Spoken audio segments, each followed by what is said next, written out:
The woman merely shouted, "Dog, dinner time." The mythical beast that had fasted for 7 days actually stepped out of the room. It eagerly devoured the bones the woman had prepared. This left the CEO's entire family, who had been worshipping the beast, utterly astonished. After all, the CEO had knelt outside for 7 days praying for the beast to eat, yet the beast had not appeared at all. Instead, in fury, it had injured the CEO. Even when he summoned chefs from all over the country to cook gourmet dishes, the beast wouldn't even glance at the food and knocked everything to the ground. It wasn't until the woman arrived that the beast agreed to eat the bones she offered. In fact, the mythical beast in the CEO family's eyes was just a stray dog the woman had once fed by the roadside. After eating the bones, the dog gained boundless divine power. At that time, the CEO's great-grandmother was the woman's attendant. While the woman traveled the world, she had entrusted the villa and the stray dog to the attendant's care. The woman never returned even after the great-grandmother passed away. The great-grandmother had no choice but to leave the young CEO in the dog's care. From then on, the dog protected the CEO, who grew into a billionaire worth hundreds of billions. The CEO's family thus treated the dog as a divine beast and worshipped it. But the divine beast suddenly fasted for 7 days. The CEO searched the country for renowned chefs. Coincidentally, the woman returned from her travels intending to reclaim the villa. The butler assumed she had come to apply as a chef.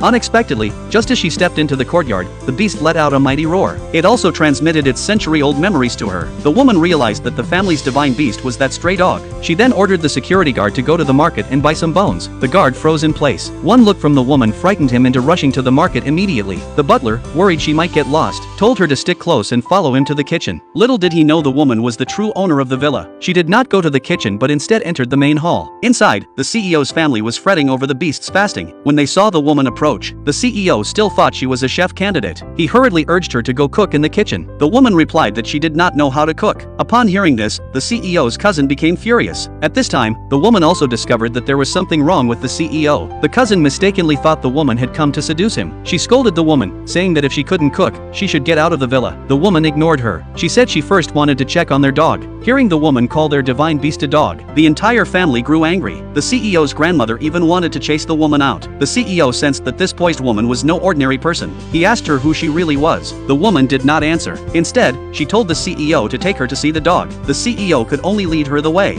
Seeing the CEO obey her so readily, the cousin worried he was being charmed by this woman. Even the CEO's aunt started to worry. She reminded them that the CEO's wife was pregnant. If she knew her husband was listening to a stranger, it would surely affect the child in her womb. Upon hearing this, grandmother immediately led everyone to find the woman. Meanwhile, the woman had just reached the beast's door when the beast let out a resounding roar. The aunt thought the woman had angered the beast and planned to drive her away. The CEO quickly told his aunt to be quiet, yet grandmother also demanded that the CEO send the woman away. At that moment, the butler brought in court cuisine prepared for the beast. After tasting it to ensure it was safe, the CEO pleaded with the beast to come out and eat. The woman said their efforts were in vain. She added that she had already prepared food for the dog. Just then, the security guard returned with a pile of meat bones. The CEO's family, seeing this, called the woman crazy. They said feeding bones to their divine beast was disrespectful. The woman ignored them. She simply shouted, "Dog, dinner time." The 7-day fasted beast unexpectedly opened the door and walked out. Grandmother thought the beast had been lured by the delicious offerings. The next moment, the beast knocked all the gourmet dishes to the ground. Everyone was left completely perplexed. The woman walked to the beast's side holding the bones. The CEO immediately intervened. He said that since fasting, the beast had grown violent. He warned that her action was disrespectful to the beast, that if it became enraged, it might tear her apart. The woman ignored the CEO's words. Instead, she offered the bones in her hand to the dog. Everyone was stunned when the beast ate the bones.